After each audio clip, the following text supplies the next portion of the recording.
Well, hi everyone. My name is Ambreen Mirza. I am the president of Open Global and really happy to welcome you to our second Business of Space session.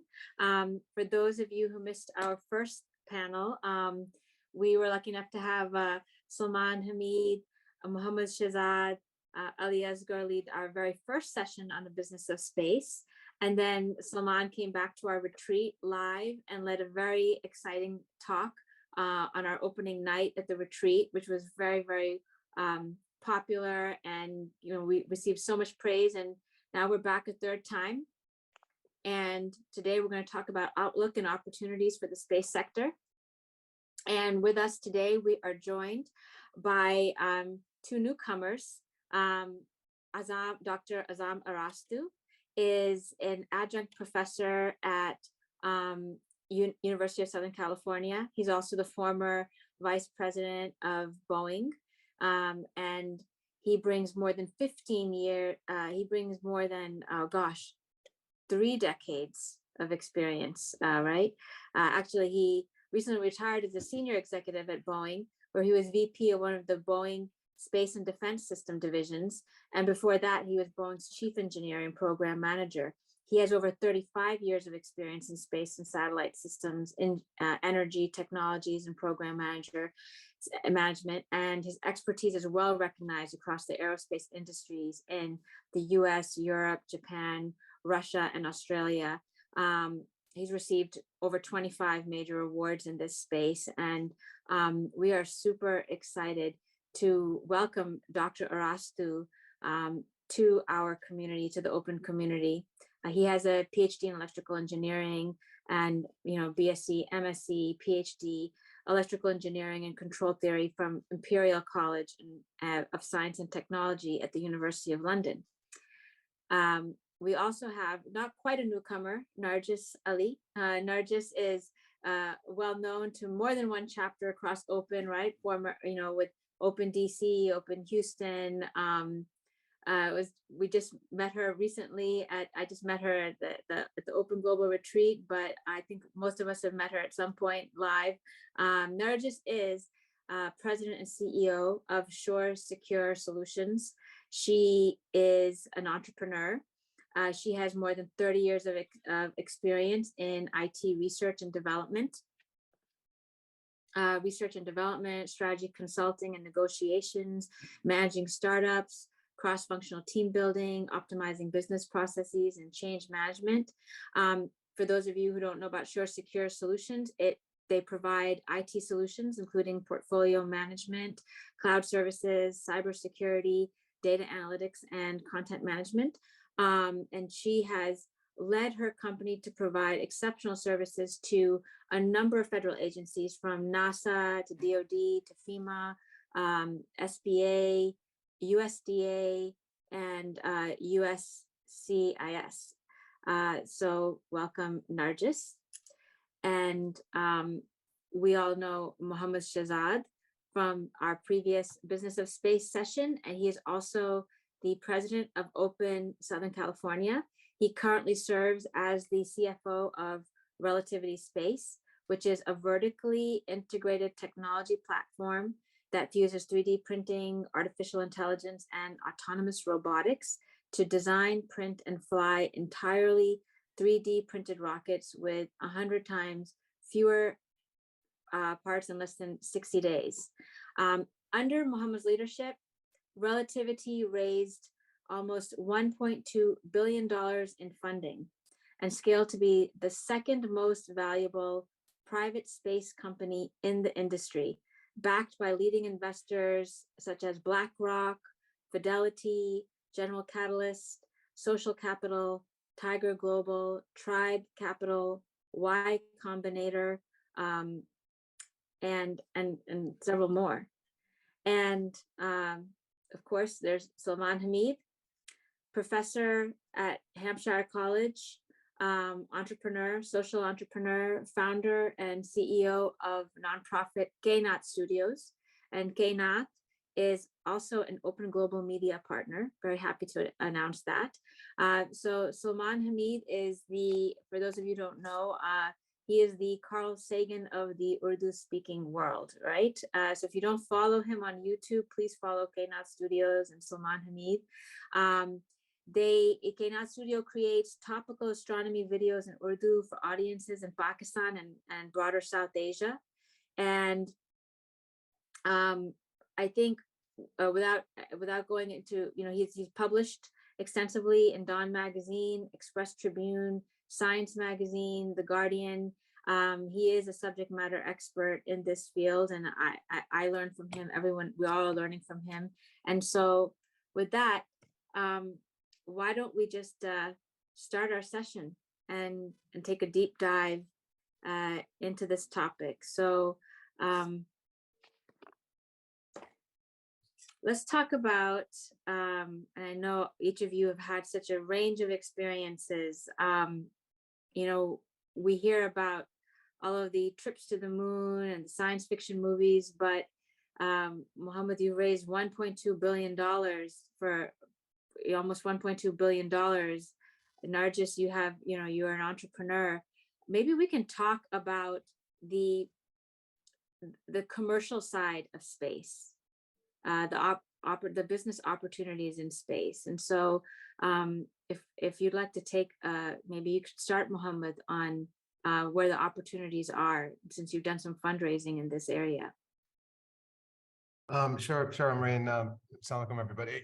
My name's Mohammed, as Amreen pointed out. So I'll just kind of start with a couple of the macro things going on, and I'm certainly the least technical on the line here, understanding space, and so the only thing I can really do is help explain it in very generalist terms. And I would say, from an opportunity standpoint, at least on the financial end, the way the way we've made the case is there is a ton of data effectively being used, right? No one's oblivious to the exponential rise in data consumption, and that's sort of telco infrastructure across the globe, whether it's direct to consumer in the form of direct to sell and all the consumption of data and IoT and the like, or on the cloud side in the B2B world.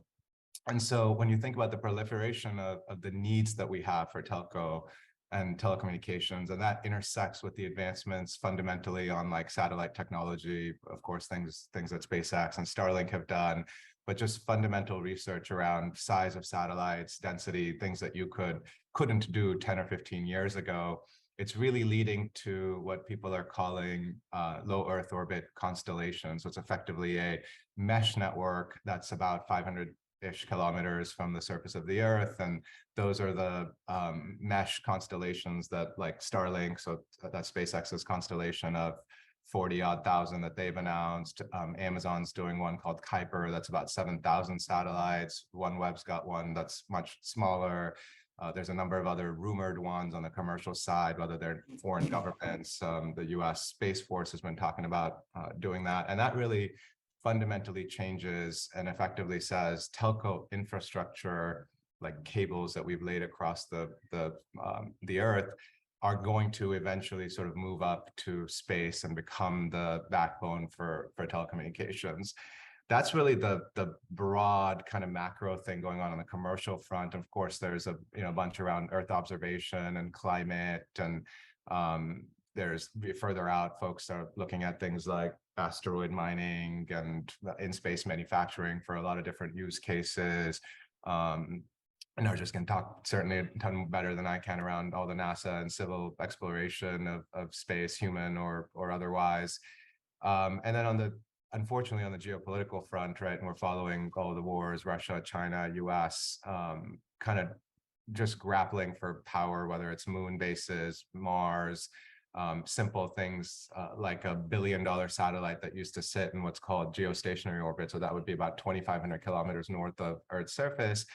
That is a model for, I'll call it spy activity or what have you, that just doesn't work anymore because China, Russia can take out satellites at will. And so you really want to go to a distributed sense of constellations. Even for the Space Force, if an asset gets taken down, you can move to something else redundant and faster and cheaper and the like. And And so that is the macro trend, in that there are a number of launch providers, i.e. like take your satellites up and deploy them. Some, like SpaceX, are doing that obviously for others, but also doing it for themselves. There's a number of other sort of companies in and around that space that have formed. Obviously a ton of private capital, like tens to hundreds of billions of dollars over the last 5 to 10 years have gone into private space, and it's moving much more from a government-driven model to a private enterprise and private capital-driven, and really the privatization of space across the globe. Now, that all said, I think there are 4 governments and maybe 4 or now 5 companies in the history of the world, the universe, that have ever gotten to space. And I'd be remiss not to recognize the dramatic progress in space that's come from Elon and SpaceX and what's happened there in the last 20 years. And I think we're all beneficiaries and will be for the decades to come from, you could differ from the guy's styles, stylistically, but he has been a force to reckon with and created an amazing company in SpaceX, even though we compete in certain ways. I'm personally super humbled by what they have done and trailblaze in that way. So that's my 2 cents. Maybe Nargis, I'll turn it over to you to add anything to that. Unmute. Sorry, Mohammed. That was really nicely put. You covered quite a large picture of where we're going in space. So I just wanted to say that, to add on to something, so the space is becoming a very successful commercial venture too, and a lot of companies investing in it. And from a NASA perspective, NASA as an agency that I've worked with for 10, 12 years now, there was a lot of interest in all of the astro sciences, because not only do humans feel that they are empowered by the knowledge of what lies beyond, beyond and what they know today. So it was amazing. And I'll just get a little too on a personal level. So it was actually wonderful that the first time my company, by the way, got like 5 times an award from NASA as the Small Business of the Year. And just because the team works so well, and we do a lot of technical stuff, not so much the science mission stuff, but we support the mission with technology. So I just want to say that there are so many companies coming in. And when I got this, the first time I was honored to get this award, the Goddard director came up and he said, there is so much that we know, and we know so much, and we know not what lies beyond the boundaries. And my son sitting with me nudged and said, I hope you all understand Urdu. He said, "Sitaro se aage jahan aur bhi hai. Abhi ishq ke imtihan aur bhi." And that's exactly what the director said, that we are just starting. We have not even, explored the tip of the iceberg where we're getting into space. So space exploration is just becoming more and more commercial. The data, as you mentioned, there is so much space data that is there for people to consume. I think there's going to be a lot of market in the sale of some data, because now a lot of private enterprises, as you mentioned, whether it's SpaceX or Blue Horizons or the entire ULA, they have collected so much data, and it's going to be at some point, there's going to be buyers who will use that data to do a lot of more future investments to see where we're going. Right now, all these satellites that are going around the Earth, some on this side, some on that side, these satellites are collecting all kinds of data. And as you know, weather is one of the things that everyone is concerned about. What's the weather going to be like? So these weather satellites are and climate kind of science data dives are getting more and more popular here. So I also read recently that there's another kind of business besides telecommunication that Mohammed mentioned, which we probably need to explore, is a lot of satellites going around the Earth are running out of gas. So they're running out of fuel. So, we have the space station there, which is kind of always there to help anyone who needs to go repair another satellite in the orbit or something. Maybe another business, and I was talking to some people to consider, is how do we refuel these satellites, right? I mean, sometimes maybe you need like a truck, a fueling truck that goes around and services satellites, like the space station, which just goes around to refuel these satellites. So much to do in the commercial space. And I've actually lived on the Kennedy Center for 2 years while I was trying to work on one of the biggest, biggest small business contracts out there. So I just see that on a day in and day out, there are so many aspects to making this business run. Telecommunication is the baseline for it. Communications is definitely, but so is everything. IT is, a backbone.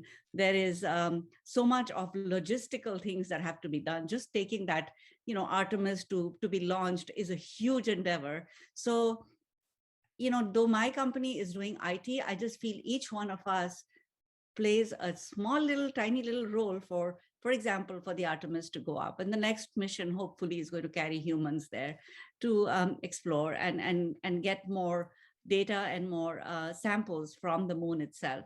So, I can talk forever about this, but I will hand it back to you, Ambreen. I don't know whether we answered the question or went around so much, because space is a very exciting topic, and it just is very close to my heart. It is. I know, I can tell how passionate you are, Nargis, and thank you so much for that answer. You did answer that question, and we'll keep talking about this.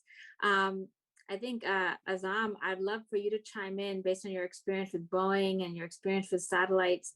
Can you talk to us about the business case for all the satellites that we're putting in all these different orbits? Maybe you can share some of your experience from your own experience. Sure, I can do that. First of all, I think Mo did summarize the global changes that are happening on the space segment. So on the commercial side,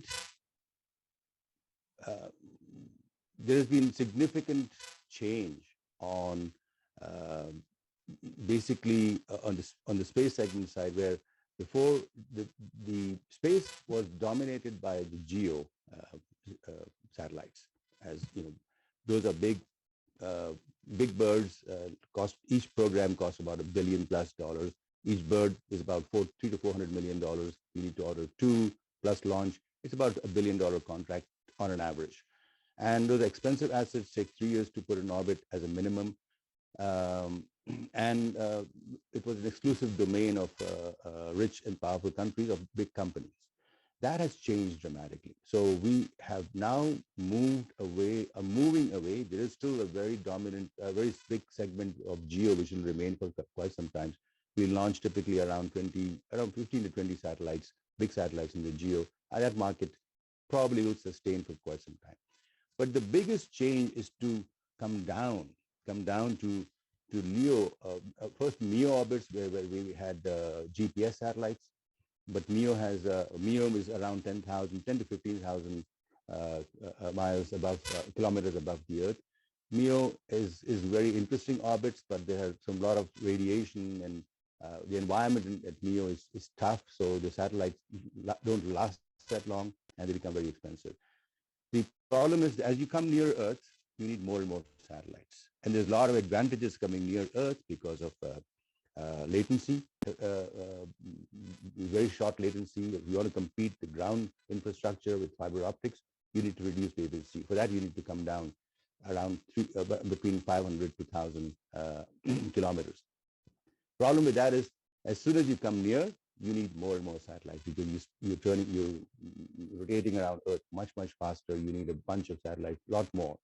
So you need a much larger constellations, which means a lot more satellites, which means the cost per satellite has to come down dramatically. And that's exactly where we are in today, where we basically several major companies, and I was working with the original ones, the TeleDesic, for example, about 15, 17 years ago with Microsoft. We were trying to bring this constellation network down, and business case could not close below $15 billion. So we spent a lot of money with Boeing. We spent more than $100 million.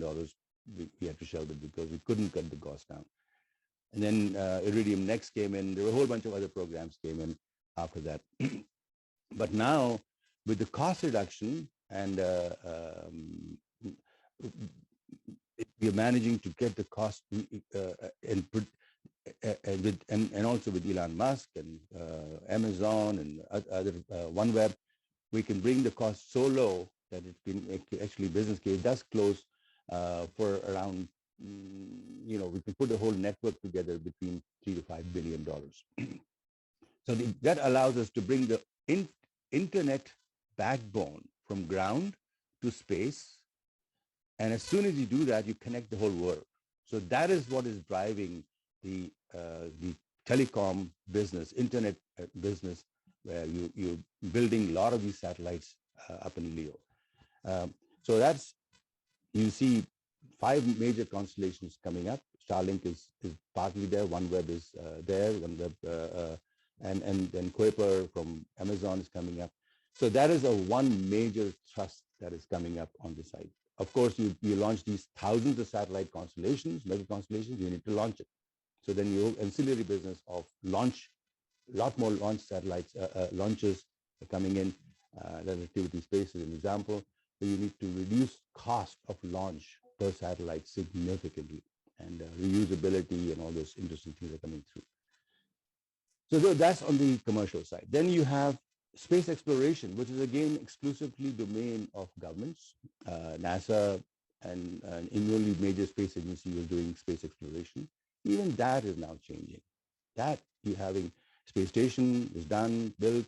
Now we're moving into commercial space stations, and basically NASA is moving off funding and building these things and working, and basically you paying the contractors per passenger, per pound for cargo. So that is completely moving away from building and owning these space exploration assets to the private industry.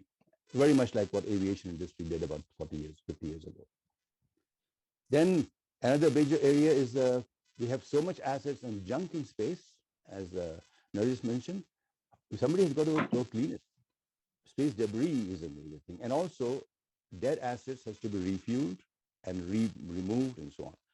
Then along with that comes with the insurance companies, businesses. How do we insure these satellites? So there's a whole new business that's coming through, which is insuring these assets and so on. Then the last part is ground segment. What are we going to do with this imaging, with this asset that we are there?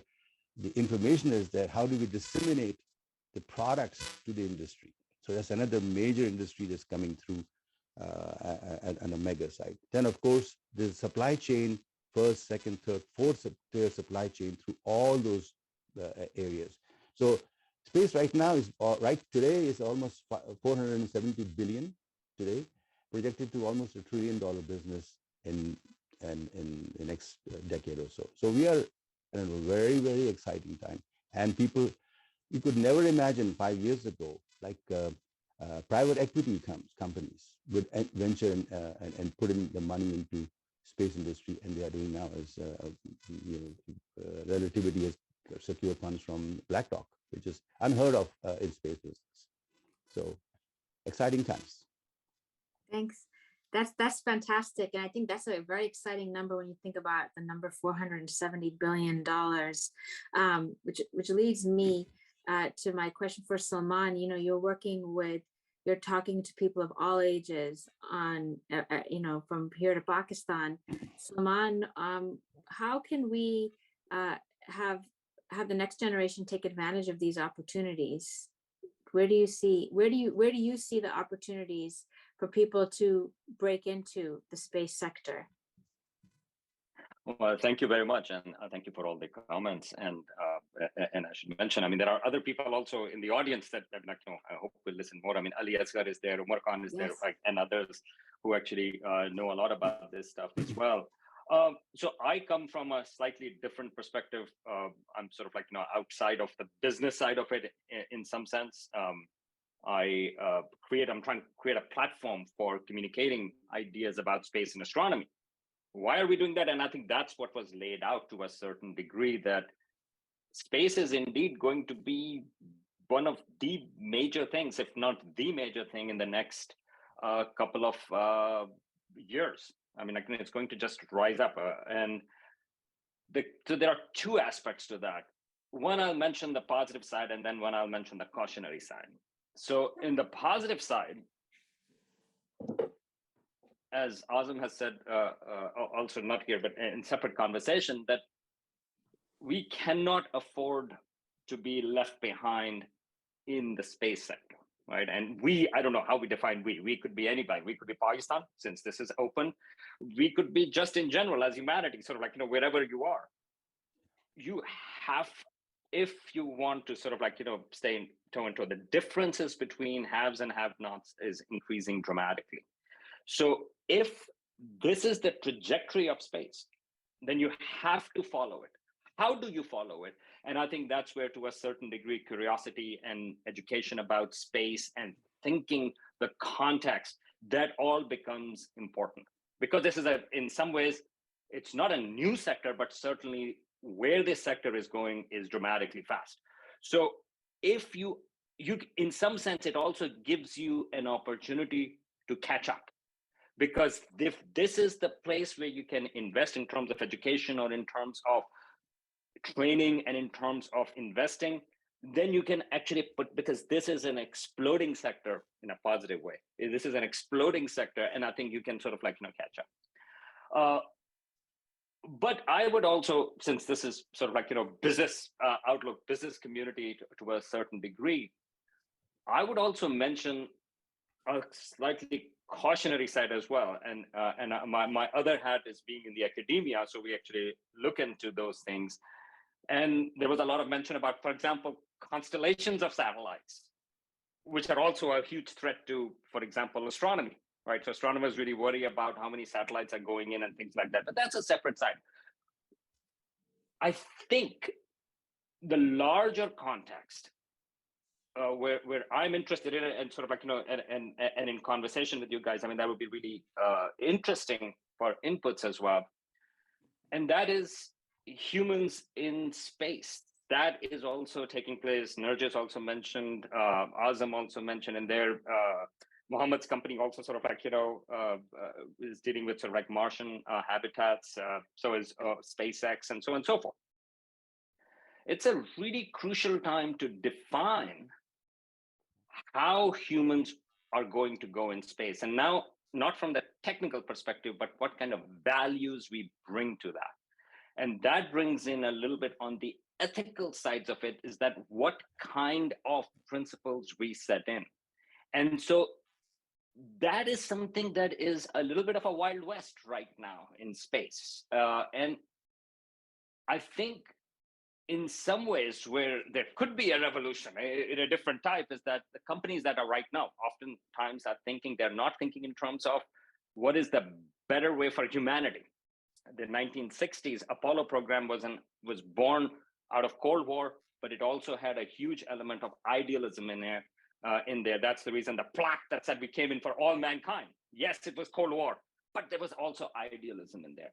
I worry the direction of privatization of space right now, the commercialization of space right now, that we are setting aside the idealism in favor of pure capitalism. And so that's the type of thing that could be brought in. And I hope that when we are thinking about, because humans are going to go into space once, meaning to say that will be the next frontier, and it's the final frontier, it's unlimited. How do we bring those values to that? So that would be really great and cool, that people who are interested in investing in it, people who are interested in leading it, people who are leading it, they bring those values of humanity to it as well. Thank you. Thank you, Salman. That's pretty passionate. And especially, we've seen our very first view of even the Pakistan floods, right? It came from outer space. I mean, we've seen the actual impact of what's happening to the planet from space. So, there is that intersection between environmental issues and solving for natural disasters right from space. I'm glad you brought up that there's Ali and Omar in the audience. Ali spoke at our first Gupshup. He's a vice president of strategic partnerships at Honeywell Aerospace. So Ali, feel free to chime into our discussion, and same thing, Omar, please, you're welcome to chime in and unmute yourselves and please share your thoughts. So, I wanted to react to something Salman was saying, but I see Nargis has her hand up, so I know you're on an iPad, you may not see that, so maybe we'll let Nargis take the floor, but I definitely want to react to a thing or Okay. two that Salman just said. okay. Yeah, Nargis? so hi. Yeah, I was just like, it was such an interesting conversation. Thank you so much, Salman, for leading into it. And, there are so many thoughts that come to your mind. And as I was saying that NASA being such it's such an atypical agency, where we might need to spend money on health and human services and, other areas, growing small businesses. But NASA brings that fascination and the mystery, which human beings are, always, it is so important. Forget about the importance of how weather can be impacted, how when we can see more things and say when a flood is coming or whatever, all of those things. But the fascination of just space is so great. So my thing was that other potential businesses, we all know about telecommunications and how the private sector is coming in, but we also, I think the industry is looking at more recreational business around space. Recreational business could be, tomorrow we have a small hotel space station, just the luxury, the mystery, the just the pleasure of going into space and staying and looking at it, looking at the Earth from the other side. I mean, these are just fantastic ideas, and they're not just ideas and dreams anymore. They're becoming a very, reality, and we may be looking out 40, 50 years from now, but we're certainly moving in that direction. And there are other businesses, precious stone or precious rock mining in planets, moon, however we do that, right? Already we get so many signals from even like the Mars rover and the little helicopter. They keep sending back a lot of stuff, and by the time we kind of get it and we sort of analyze it, there is so much to discover. But the fascination aspect of space exploration, I think, puts nothing as a small venture. So anything that the private sector comes in and takes up as a commercial enterprise to actually promote space exploration, I think it's just a fascinating aspect of business. Sorry, I'm just too excited about this. I'll just echo just all of what you're saying, and Salman, I think you're undermining the impact that folks like you, at least for me, who didn't grow up as a rocket guy, as an aerospace engineer, like I'm a simple finance person, kind of entering this sector, and it's only been two or 3 years. I do think, like, look, there's the commercial piece, the business opportunity, and then there's just this layer of like goosebumps that you get from thinking about the intersection of like religion and philosophy and meaning of life. And like when you think about the space-time dimension, and I know this is a business of space panel, so it won't take it too far down that route, but it really is humbling in so many ways when you think about how long humans have been in the context of, at least right now, how we understand the origin of the universe and how that intersects with Islam or whatever one believes broadly, and that stuff outside the math, the science, the chemistry, and the physics, like little geek in me from being a little kid, that is the part that's absolutely fascinating. The geopolitical and political conversations that need to happen around the space law and how we regulate stuff. It's just a wildly different space. And then the only other comment I'll make, and again, I'm a classically trained capitalist finance guy and inside out, so I just wonder, this idea that private capital is flowing, and there's for sure too much private capital, which means lots have to fail. But I think in the long run for space exploration, whether it's telco needs, Earth observation, bases on the moon and Mars, and even further one day, it has to come from a very capitalist place. Because if you think about the last 40, 50 years between the moon landings and really what Elon decided after a dinner conversation he had with somebody about space, we pretty much lived in this like United Nations era of like collaborations and joint missions, and like really, the blunt way to put it is we basically made no progress, and in fact may have gone backwards in that 40-year era. So this privatization 2.0 is what's needed to drive, and unfortunately the current geopolitical forces that look like what they were in the 50s and 60s that brought us to a moon program from nothing to in 9 years doing things. And that is the fire that we need in the next 10, 20, 30 years to make things happen, and not the joint collaborations and all this other stuff that, with all due respect to NASA, it was a very quiet and dead time. And sorry, last thing I'll say on this is people often conflate, like, should we be doing, and I don't know, Josie, you were saying this, like, there are so many problems on Earth and people to feed and all this other stuff. And so it's an either or. And to me, I mean, we spend a fraction of what we spend globally on space that we do on the NFL. I mean, this is a silly game of men fighting each other and throwing balls around, right? And we all get entertainment value out of it. And yet we're like, you know what? Like, we've got the ships now.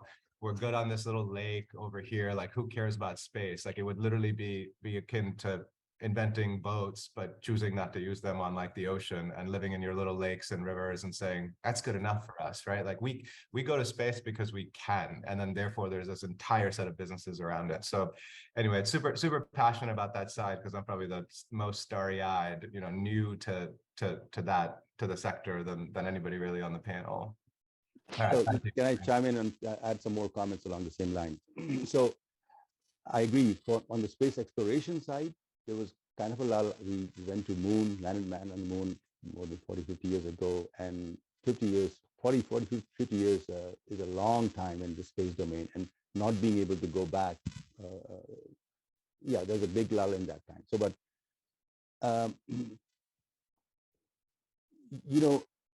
engineering side, I think the focus is that you have to have these programs which should intersect and be viable financially, both in engineering terms, financial terms, and regulatory terms. And that was not happening. So we needed a step decrease in cost and a new paradigm of thought. And that could only happen by new people coming into this thing, especially the .com people. That brought they took this, they were bold, which NASA was about 50 years ago. They took bold steps. Similarly, the younger generation, the newer Elon Musk, which typifies them, took some very bold steps and put his own money there. And I've been working with NASA for 30 plus years, and 15 years of mine was spent building space station. And there was a thought that used to say, the best way to go to space was to just put the paperwork that we have to put together and just walk on it, and you'll reach to space, because we were just dominated and so encumbered by the paperwork with the requirements and regulatory, and then it was just mind-boggling. And 90% of the cost was really the documents that we were supplying to NASA. So that was kind of a waste of time.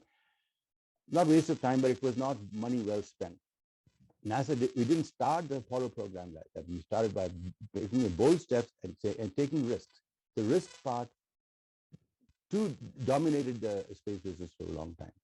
But anyway, so now, fast forward now, where we are is thanks to Elon. I think he certainly deserves a massive credit for shaking up the whole system royally, and bringing his new partners, Jeff Bezos coming in, and several others in that out. It's putting the documents one side and focusing on products and reducing cost. So that has made the barrier of entry for the newcomers much lower. So also the technological engineering advantages of miniaturizing it, space assets coming into CubeSats.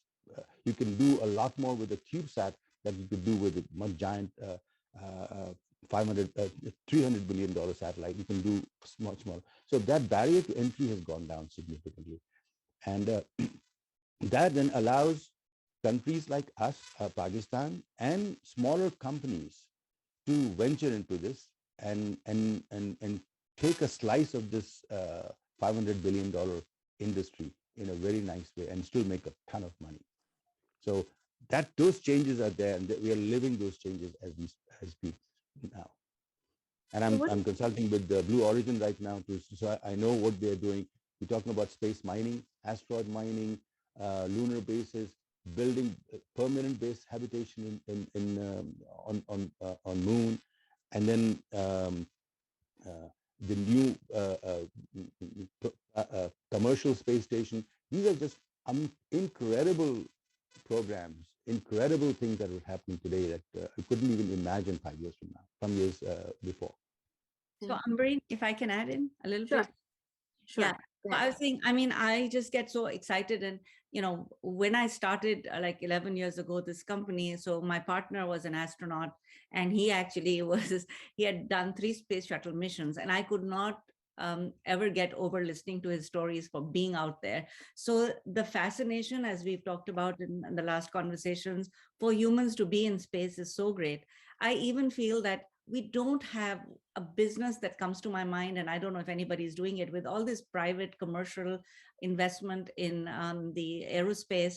We still don't have a place. Like, I remember going to the Jet Propulsion Lab in Pasadena, and I just would love to just go spend some time sitting in the control room and watching all these satellites go by and all the statistics saying whatever. And while I was there one time, this Jupiter, was it the satellite that went off in 77 or something, and it has this huge image there outside of JPL, but it started sending a signal. It was out of its lifetime and everything, but these things are still out there.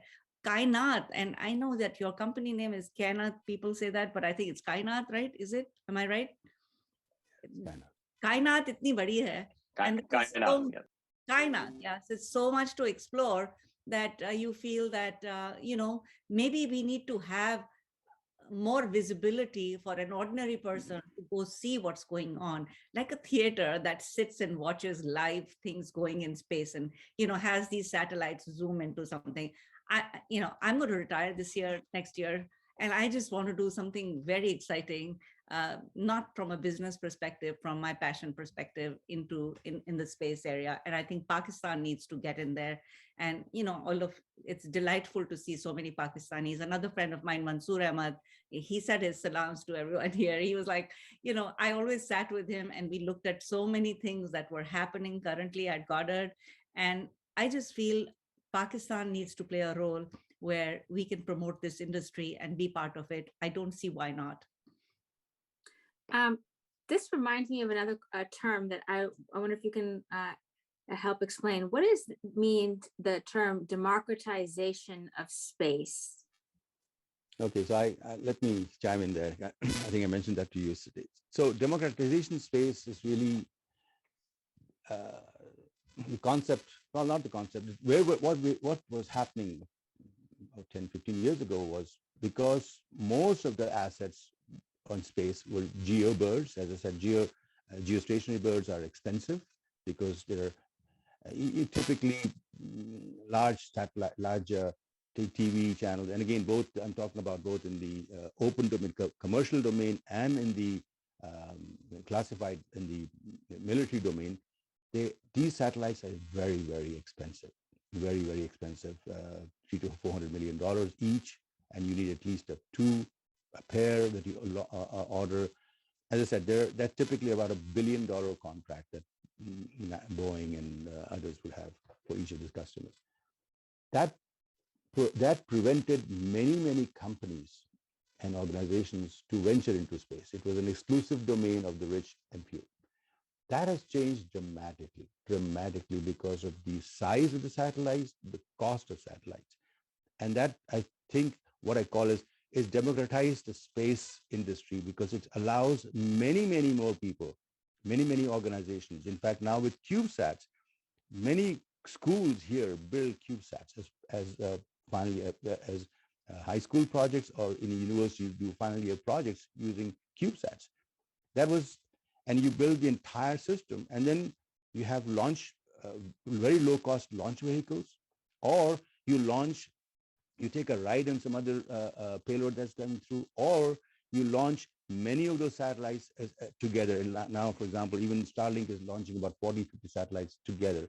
And so the cost per launch has gone down dramatically. So what that has allowed is to so-called democratize the whole space industry and allows everybody to participate. Thank you. I know the barrier to entry has gone down significantly. That was a very helpful explanation. I appreciate that. I know we're kind of coming into 45 minutes into the hour, so I want to make sure other people get to ask the questions that they have. If anyone has questions for our panelists, please raise your hand and feel free to chime in with any comments or so do chime in.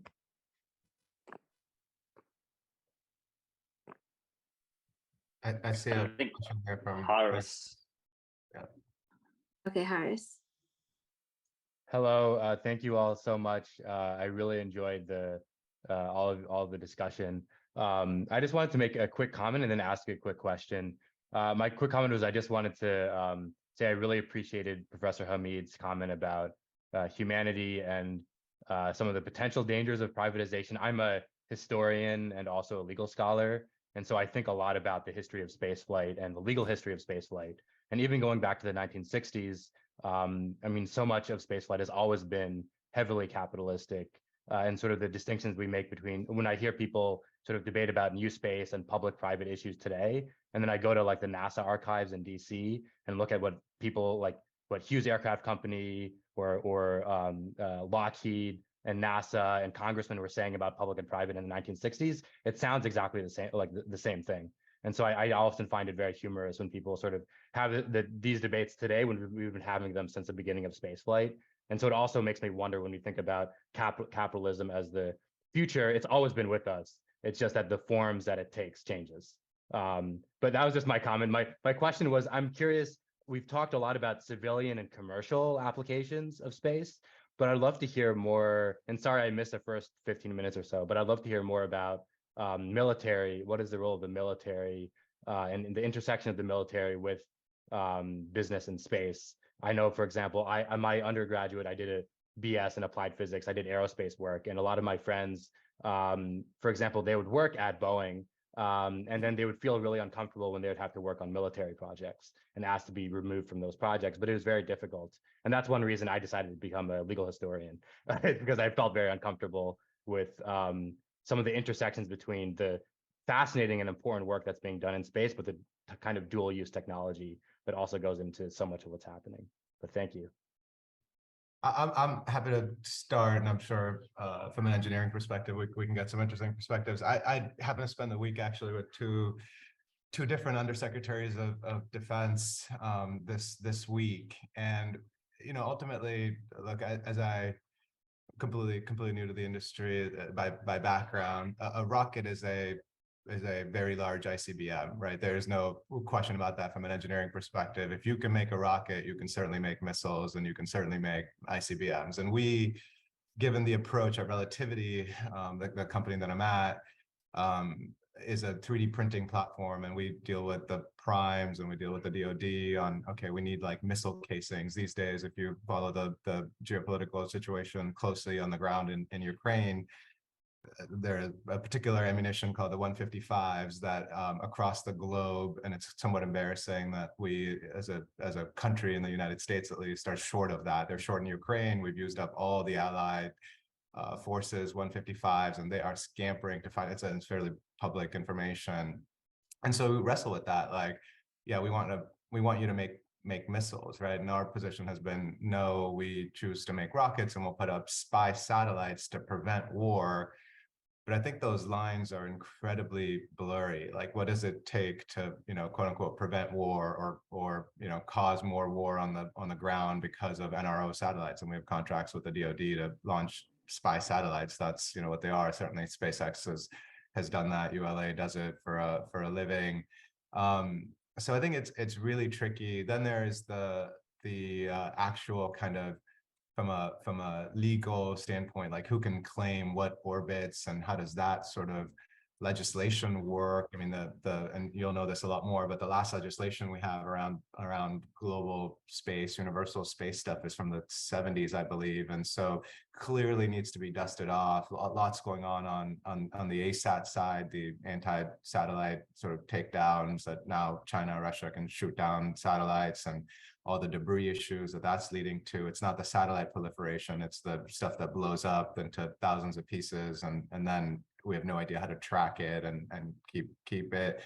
Of course, you take it to Moon and Mars, and those start with civil and exploration until we figure out that there's a asteroid of massive use, and then it'll become military like really fast between China, Russia, US, whoever's got the ability to bring natural resources. So I think it's a really, really tricky area, and I don't think that anybody doing space or space related businesses can stay out of military end markets simply from a capitalistic standpoint. Like this, part of Blue Origin doing the suborbital tourism thing, like that's not a real business in the long run to drive value. It's got to be other stuff, and that other stuff for sure includes military and yeah, like bombs and weapons. And I'm not, and then maybe the last thing I'll say is the lines between what is space and isn't space. And I think if you look at the Northrop Grumman just released in 30 years, the first B-21 bomber is the first bomber we've had in the Air Force in 30 years. Like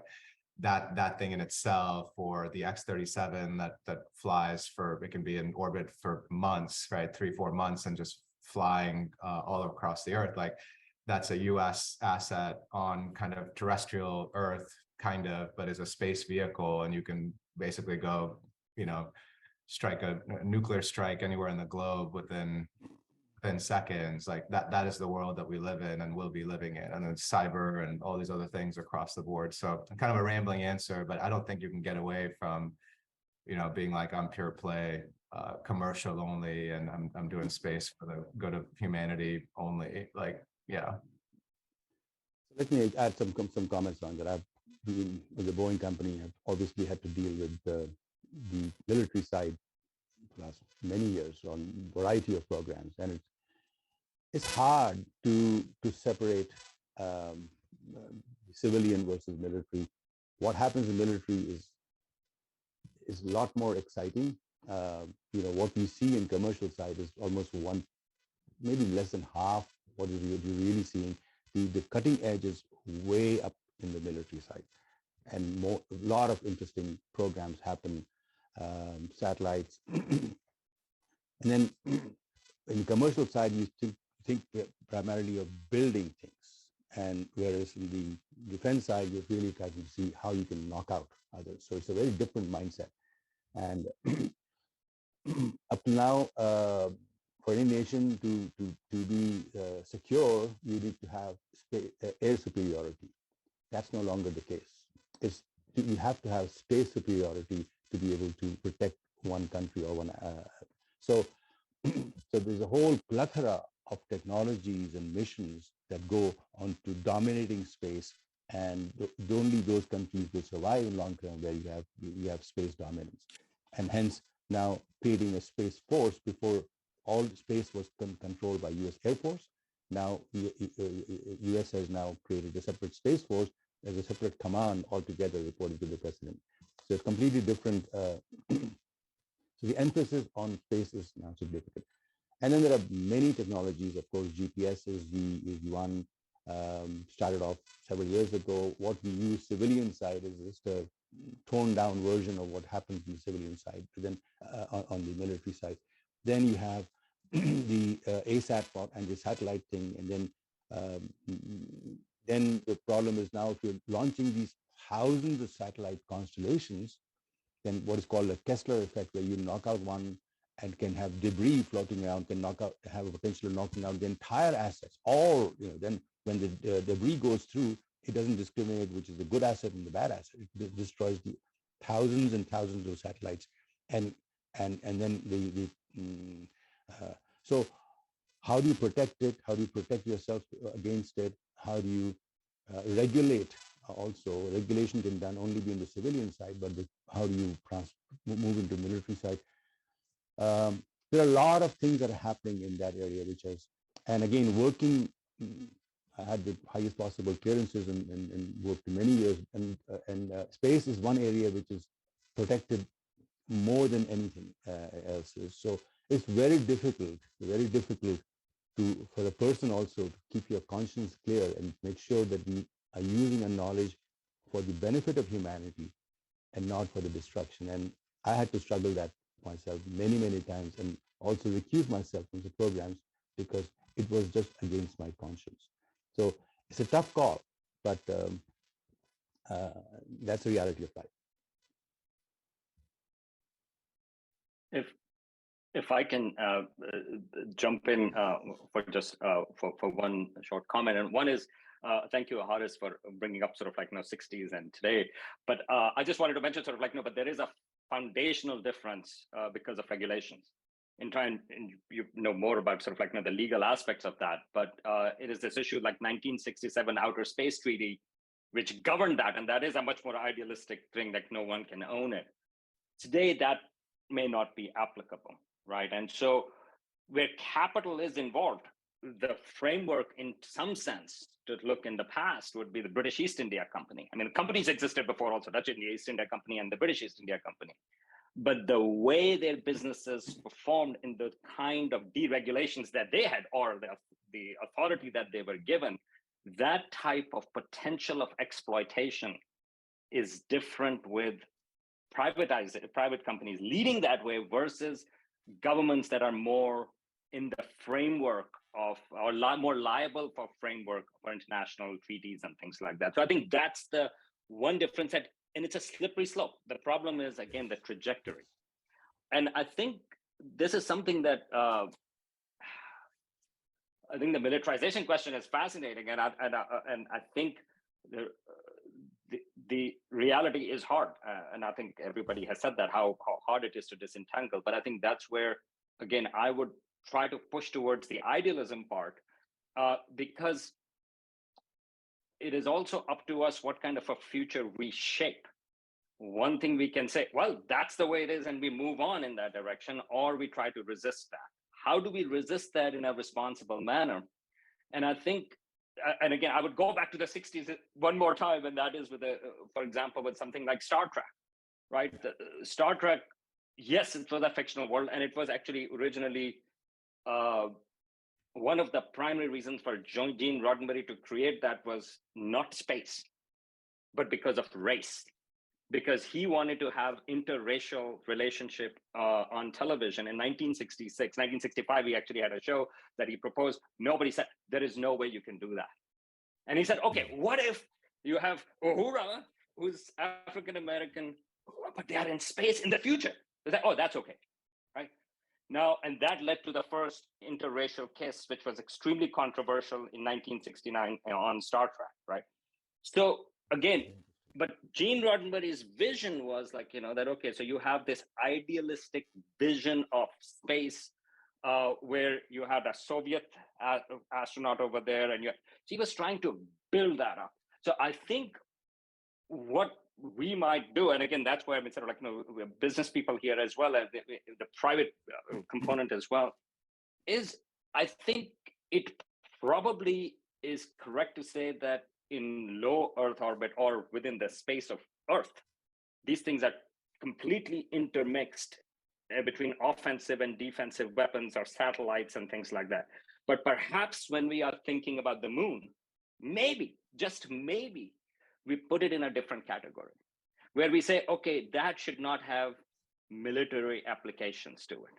Now, can that happen? Because that's a different, but once you do it moon, then Mars, I mean, then that becomes a much more logical extension from that.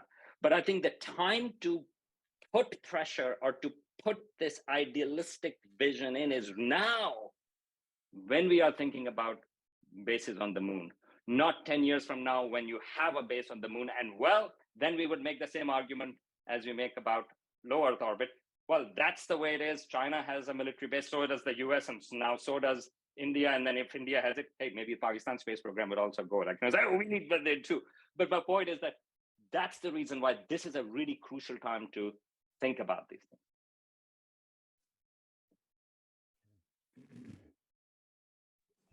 Wow, I had no idea about that history behind Star Trek, that the kind of the social implications and the foresight in terms of that's pretty astonishing.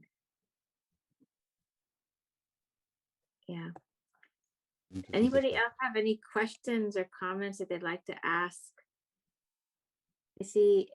While we look for comments, the other thing I'll add, I know we're talking a lot about space and certainly the panel is about space. I do think a lot of people forget the amount of inventions that happened along the way. And there were a couple of implicit comments about that, right? And this runs the gamut from, I mean, literally things like artificial limbs or the idea of LASIK surgery came from the exploration of space, and scratch resistant lenses were a huge part of it. A lot of stuff we're doing, basics of firefighting equipment in this country comes from the quest for space.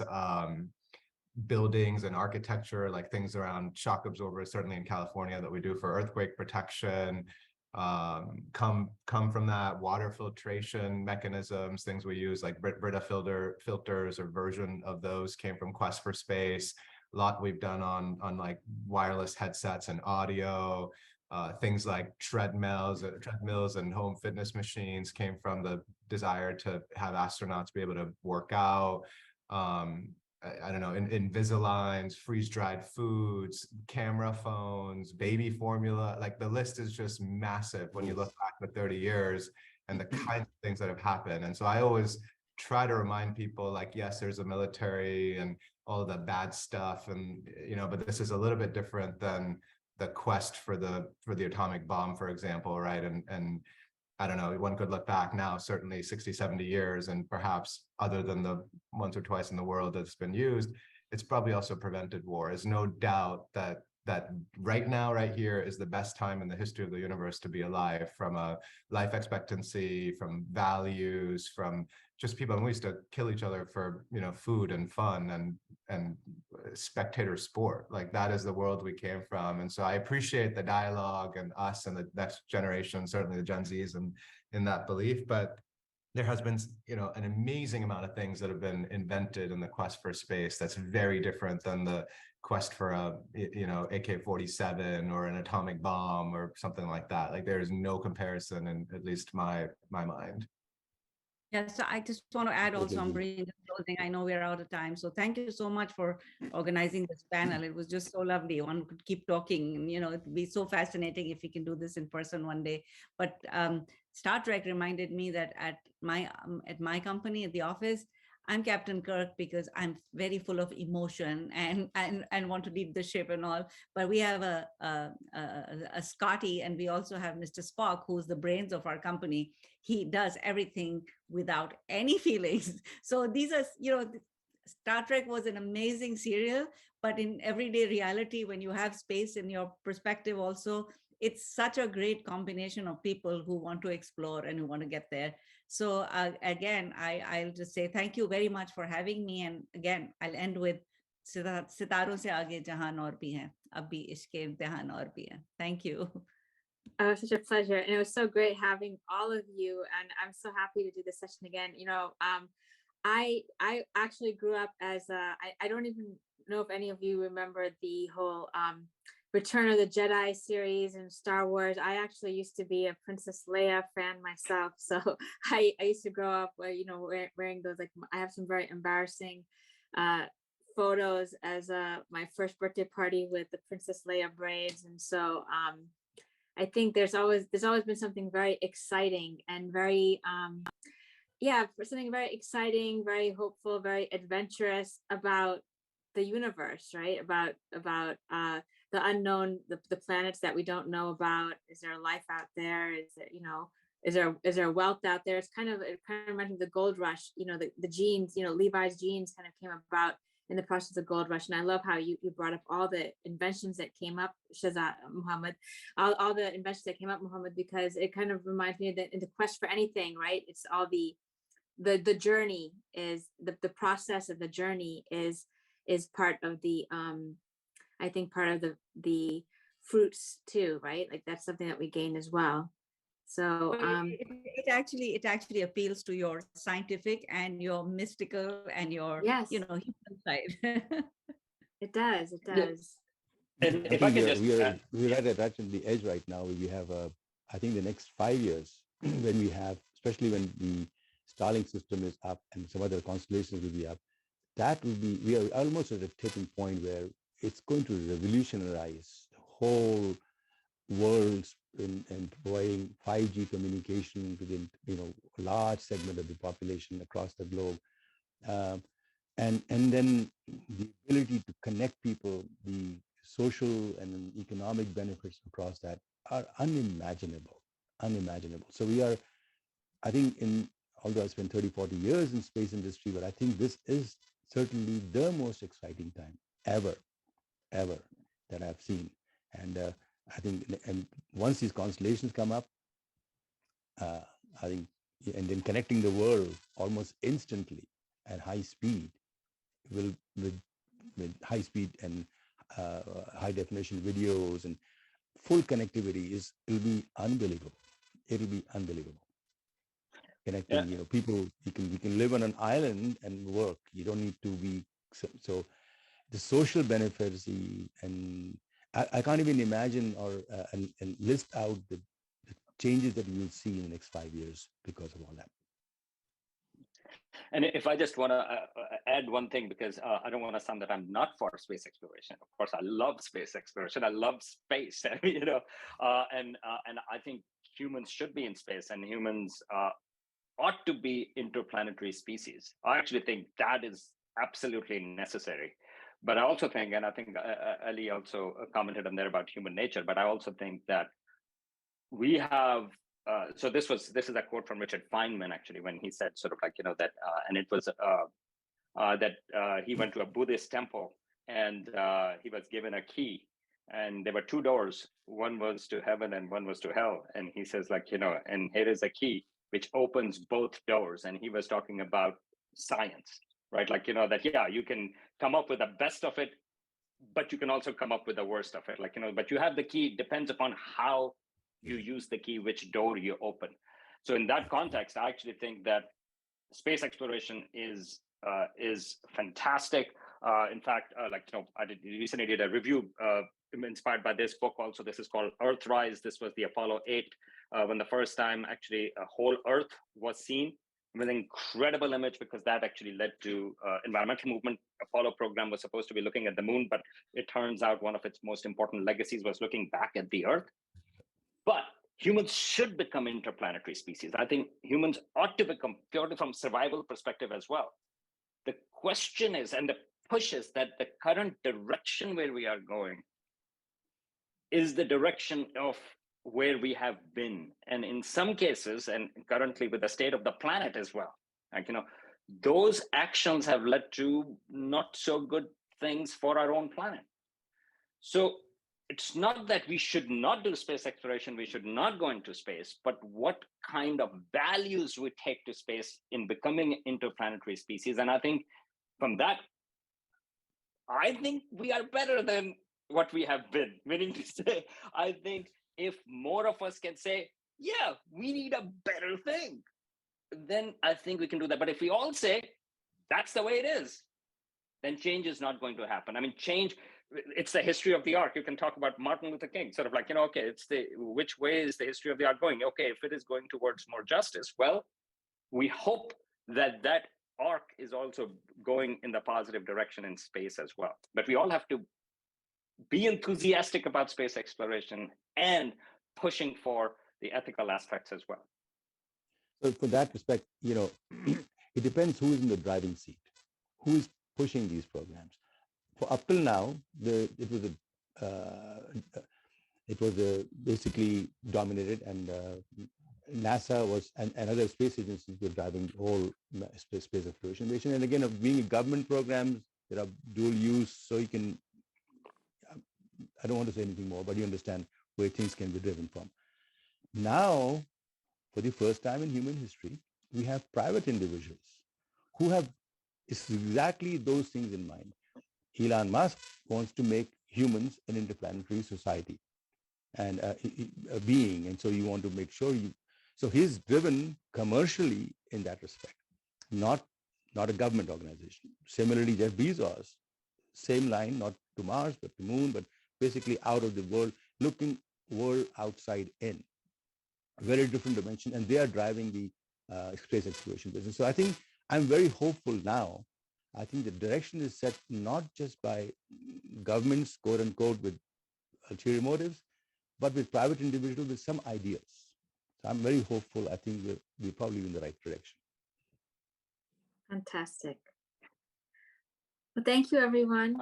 Thank, I think thanks. there's some great comments as well. So people should actually check out those as well, including Hannah read. So I'm going to check it out. Thank you, Hannah. Yeah, Yeah, I just read too. So I think, Ambreen, you need to save all those comments. I will. Thanks so much, Haris Durrani, for joining us. And I think you have a great background as a historian. By the way, I myself am a historian too. I actually studied history, so it's always good to see a fellow historian. So I really appreciate the comments, and I think the topic of space law would be something really interesting to dive into. Yes. Would love to hear. I know there's so many interesting people with a background, different expertise in space. So I even see Haris made some really interesting comments about space lawyers from the 1960s. And Haris, if you'd like to chime in, why don't you share your comments instead of me reading your comments? Oh, sorry. No, I didn't want to spam the chat. I was just mentioning that. No, they're really interesting. Because Professor Hamid was talking about British East India Company, and I agree. There's definitely sort of changes in what's happened, but even in the 50s and 60s, space lawyers were constantly analogizing back to the British East India Company. Philip Jessup wanted to create a cosmic development corporation, Kodak, literally based on the British East India Company. And although that's not exactly what happened, it's very similar to what ComSat and Intelsat became. And the sort of approach is the idea of like institutional procedures in international law was kind of like he was taking that from the British East India Company and then supplanting that onto the space treaty as a sort of means of giving procedures for technological development in space. But even the space treaty contemplates privatization. There are provisions saying for private actors, this is how you should regulate and deal with them. And then I was just mentioning Hannah Arendt's she has a great article, something like The Conquest of Space and the Nature of Status of Man or something. And she talks about exactly what Professor Hamid was saying about values and principles and how science shouldn't be kind of like you keep kicking the can down the road without any kind of moral impetus, but you have to sort of explore and use with a sense of where your moral grounding is.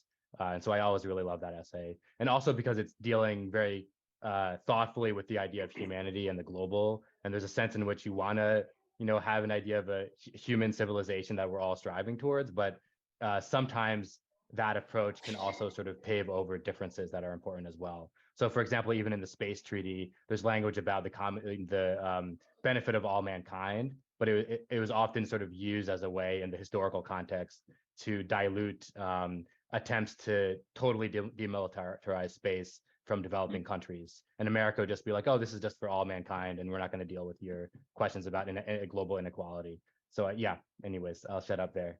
But I love the discussion. Thank you all. Haris, I'd love to connect with you offline, just looking at the background and even just you haven't talked much about it here, but the intersection of Islam and space and history and all that. So anyway, I could talk hours, but a fascinating background you have. Likewise. Physics degree as a PhD in philosophy and the intersection of all of that is quite special.